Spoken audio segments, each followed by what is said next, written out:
listening to Tupac, The Hearts of Man, I thought, you know what, Tupac was dropping some gems. I mean, you know, if you really listen to Tupac, depending on your struggle and what you're going through, you can get some clarity as to your situation listening to the lyrics of Tupac. I know I can. And you wonder, well, what caused him to fall short? Why didn't he win the prize? If that's the case, if life is the prize,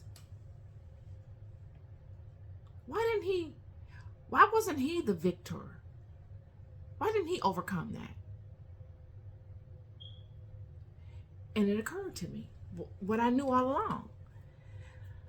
These accusers will come upon you with accusations. They'll even lie on you, friend. They'll trump up charges on you. They'll lie on you. They'll put you in a twist. They will put you in a situation that is completely one-sided and unfair and offensive.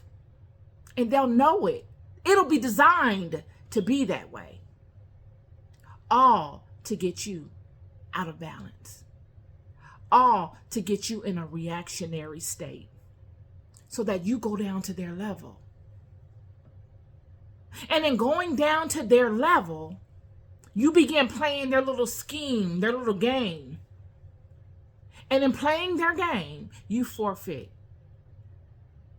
your covering. This is the same thing that happened with David.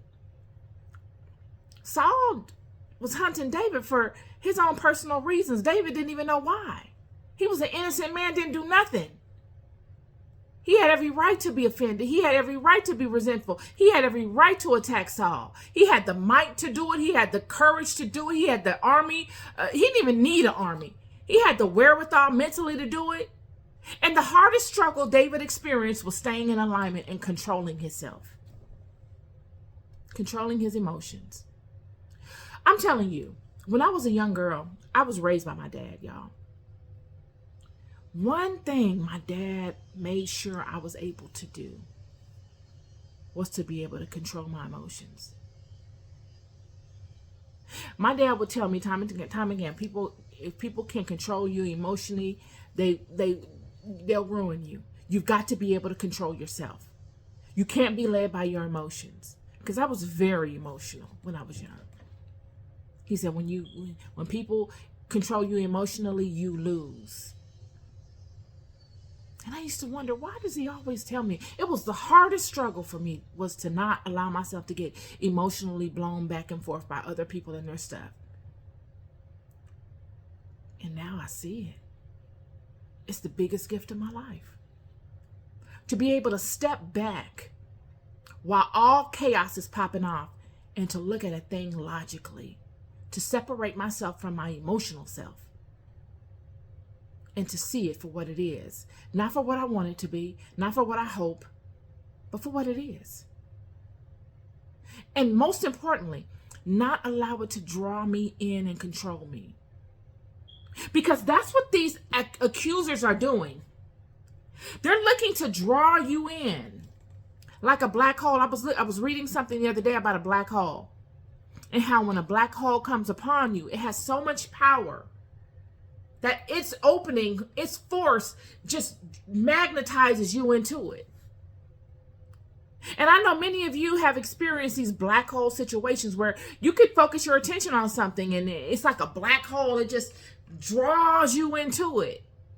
And you will feel powerless. You can't even stop it.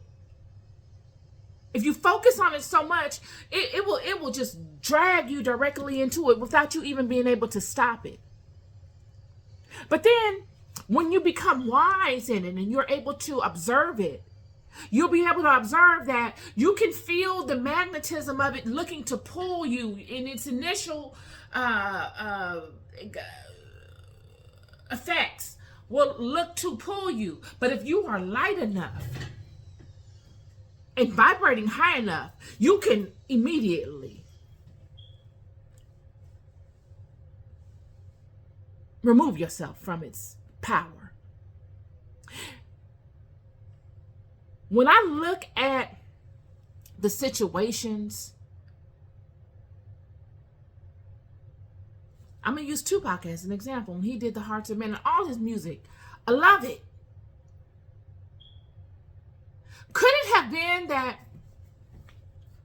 it would have been a different outcome had he not allowed himself to get drawn in or dragged down to those levels that he met whoever he was talking about at?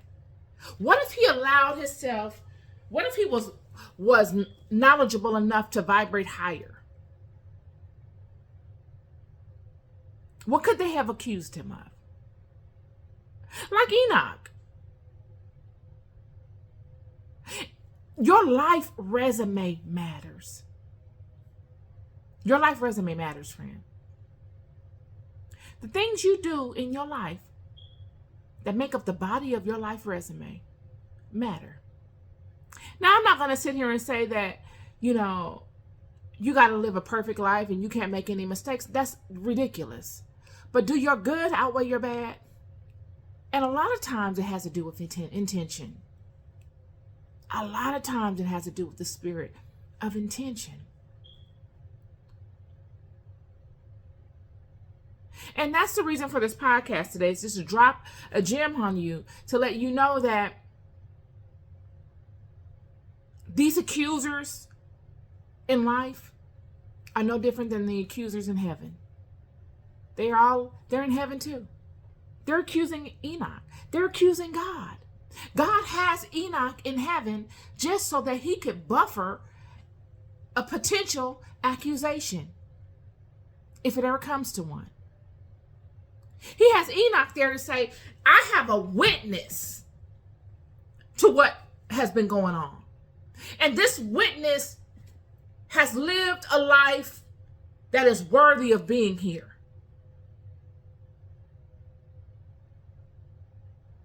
Not giving any of the angels anything to work with. Because when God corrects the angels, we get an idea of how their temperament is. Chapter 4, verse 9. Immediately all stood up and went out to meet me, prostrated themselves before me, and said, Happy are you, and happy is your Father, for your Creator favors you. This is after God tells them that he's going to make him higher than them and that they will have to honor him. I delight in this one more than all of you, and hence he will be prince and ruler over you in the high heavens. So he's telling these angels, I delight in this one higher than you, and he's going to be over you in the high heavens. It's just like you being on a job and someone saying, I want to, this is Michelle, and everybody says, why is she here? We don't have a budget to bring another person on. Why is she here? And then the person that hired you says, you don't get to ask me any questions. I do what I choose to do. She's going to be your manager and you're going to do what she tells you to do. And then they say,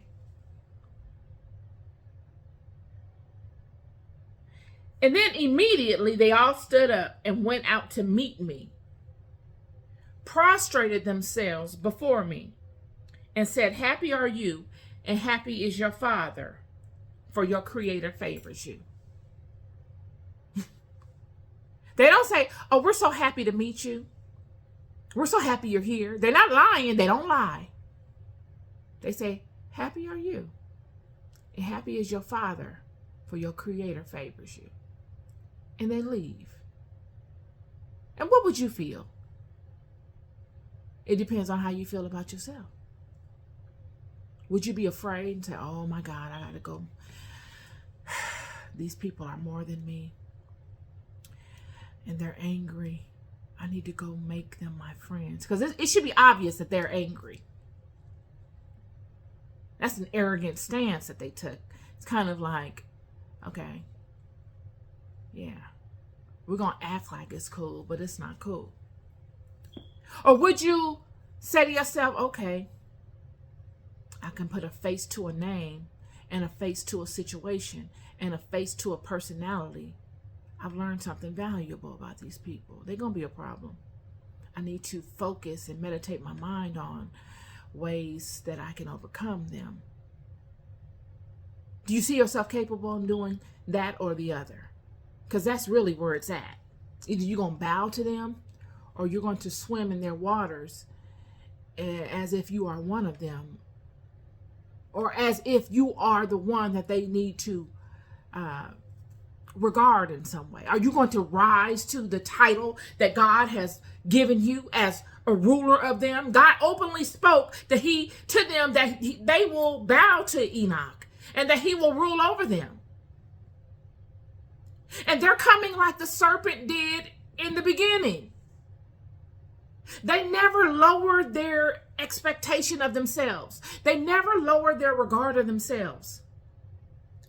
They honor the rules of the system. They show respect to God. They get up and leave God, and they walk up to them like men or whatever they are, men or women, I don't know. And they say,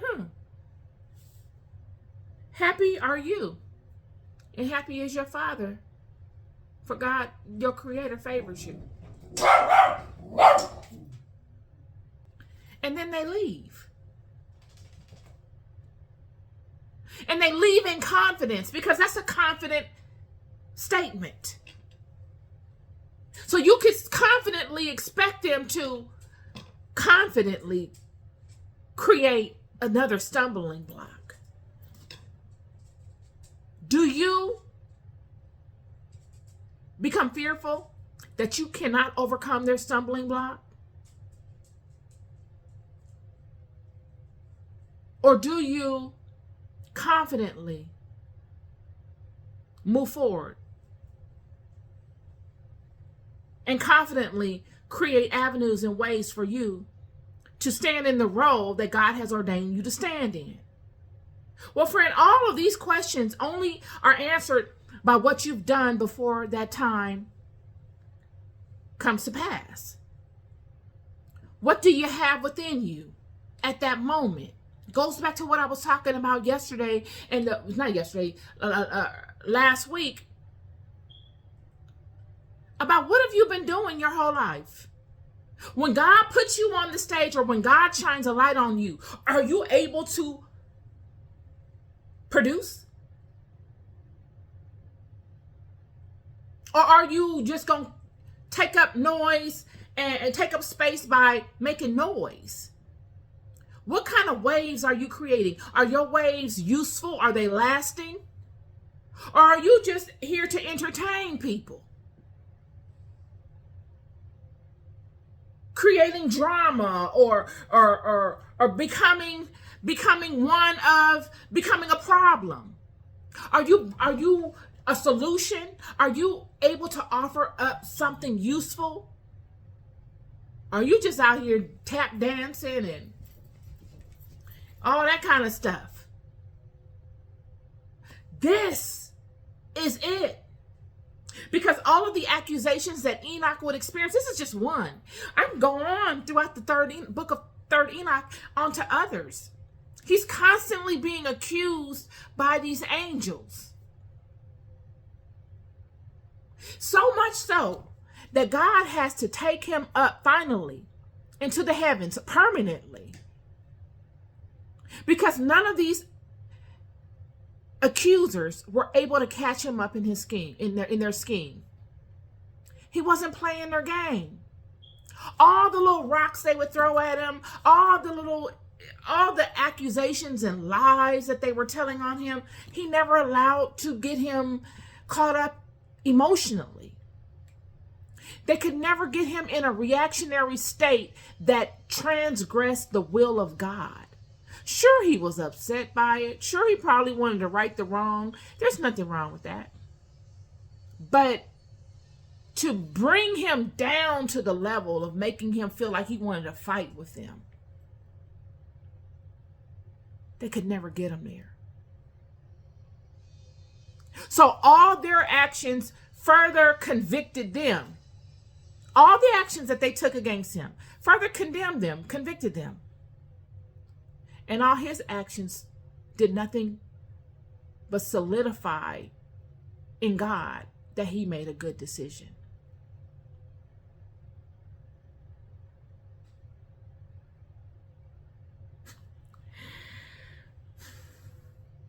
And this we will find in life. You will have people that will set up situations for you, friend, and they will fall right into them, thinking that they're setting them up for you, banking on you to befall things that they have set up for other people that they think you're just like.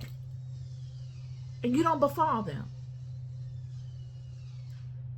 And before you know it, they got a laundry list of deeds that they have done, both against you and other people. And you have a laundry list of situations you have overcome in righteousness that both of you all will be judged by, that both of you all will see a result from. And wouldn't you want to see the result of the righteous deeds that you've done?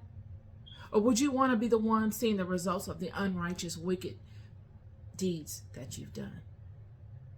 This be the part. It is your life resume that should speak for you. Not a perfect walk, because none of us will be perfect in this life. None of us. But in a walk where the positives, the good, completely outweigh the bad. That's where it's at. It's the balance, friend. It's the